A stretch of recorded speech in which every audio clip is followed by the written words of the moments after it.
What's up? Welcome back. I'm John Stark from MacTheMovieGuy.com, your favorite blind film critic, and this is The Sandman, Season 2, Episode 2. We are moving along here with our man of sand, and you have smartly clicked on a blind film critic who watches things with audio description, and I love you for it. So I'd like for you to click like, share, subscribe, hit that notification bell, make sure to turn it on, not off. I know we just met, but I feel like you're going to like me. So stick around for a while. Join my cult following here on YouTube. I'm on my way to 100K subscribers. Everybody is if they're under 100K. It's just a really broad statement. I'm also on my way to 100 million subscribers, but feels like a daunting task for that for sure. I do everything, movies, recaps, stuff here. We're going to do The Sandman, though, today, in case you didn't pick up on that from the title. This is the second episode. It's kind of interesting. It was kind of simple, too. I was like, man, I get to describe this?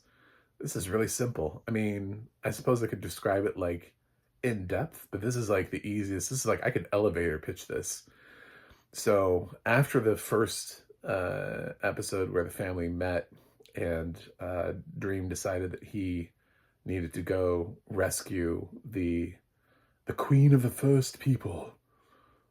That's my dream voice. He goes down to hell, finds that the gates to hell are open for him. There's like no resistance. He just like walks right in. It's kind of empty. And he walks right up and Lucifer's there. And she's like, yep, well, you inspired me. I've decided to quit hell. Set everybody free. They're all out there doing their own thing. I don't know. Your girl's out there somewhere. I said everybody, they're all out wherever they wanted to go, you know. So yeah, hell on earth, I guess, right? Although we don't have time to tackle that in this episode because we have to tackle the immediate need of who's running hell. And so Dream hears Lucifer's request, and Lucifer wants to just go be a regular person, you know, or I don't know, entity or whatever Lucifer is after Lucifer loses their wings. So Dream cuts off their wings and sends Lucifer off. Mazikeen is a little upset, but Lucifer sends them away.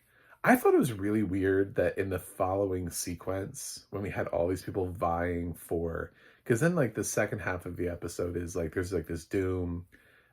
Dream is handed the key to hell, and he has to decide what to do with it. Like, so these people come to him trying to make a plea for why they should be allowed to run hell. All these people that want to run hell. And Mazikeen doesn't, which I think is very weird for the person who is the right hand to Lucifer. So instead we get, I refuse to pronounce it the way they do. I'm going to go with Azazel. And I listened to it multiple times and I can't reproduce it. It's like it's gone from my mind. But every time they said it, it's not pronounced Azazel. But every time I've ever heard it pronounced before, it's always been Azazel. So I guess we've all been pronouncing it wrong, or Neil Gaiman just has an interesting way of pronouncing Azazel. So, yeah. So he's here as a demon who factors in a big way into this, because you have everybody from like Odin along with Thor and Loki who want, there's a sea god who I'm sure comes from some religion. I didn't get which one. There are these harlequins led by Chaos that want it. There are there's a whole bunch of people in this room, and he has them all in for like a banquet, and so their entertainment for the banquet is Cain just repeatedly killing Abel in different situations. Which is, it's so, I mean, it's so weird and it's so gory, but also these people are trying to become in charge of hell. And Dream is trying to figure out who it should go to, and he listens to everybody, and he kind of has his like final two, picked, and then finally Azazel's like, no, you're gonna hear me out. And Dream doesn't want Azazel because Azazel's a demon who's obviously going to take too much pleasure in the pain. And Azazel has Nada, who Dream's whole thing, this whole catalyst for everything was to try to free Nada. So we're left sort of with this open-ended, will he give it to Azazel just to free Nada, or will he do the right thing for everyone who ever goes to hell and try to find a logical person? From my standpoint, I think the logical person should be somebody who doesn't want the job, because you shouldn't be excited about it. Odin's reason was kind of like the best one, which is sort of like, because it has nothing to do with him really wanting to run hell. It's more like his realm is too small, and the ongoing wars, and he needs hell for space purposes, basically. He needs to save his people and move them to hell. So,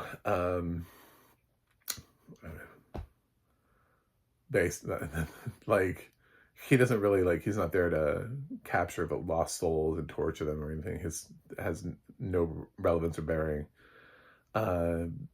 So I kind of wanted to lean towards him because he didn't mention really the need or desire to run hell like some other people did. Like, Azazel clearly just wants to shred people and torture them for all of eternity. And honestly, I don't understand how his powers work. If Lucifer freed everybody, why does he still have the same powers that he does? Why does he still have the same abilities? Why is he able to capture Nada if she set everybody free? So some of the stuff doesn't really matter. Isn't Dream more powerful than Azazel? There are things here that I questioned, because Azazel shouldn't be at the same level as Dream, because otherwise Azazel would be Death or would be Lucifer, but he's not. So I don't know why Dream can't just snap his fingers and, be like, nope, sorry, thank you for bringing Nada to me, but unfortunately you overplayed your hand. Bye. So yeah, we'll see. I don't know what's coming in the next episode. I do these episode by episode so that we can talk about it and think about it. But put down in your comments, how'd you like the episode? What'd you think about it? I'm not gonna keep talking about Neil Gaiman in every single episode. I kind of addressed that in the first one about you don't have to watch it if Neil Gaiman troubles you, but also remember that this was already in production. So there are hundreds of people who work on projects like this, and artists and stuff like that. So if you're watching this, you're probably open to the idea of recapping it. So saying that repeatedly over and over again is pointless.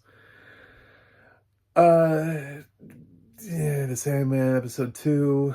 I honestly thought it was gonna be shorter than it was, because it felt like it was so contained. It felt like we just moved through it pretty quickly. But then it got to the interesting stuff where I wanted to really have him do the interview portions for all these people who were trying to apply for, and he has some light conversations with stuff and stuff.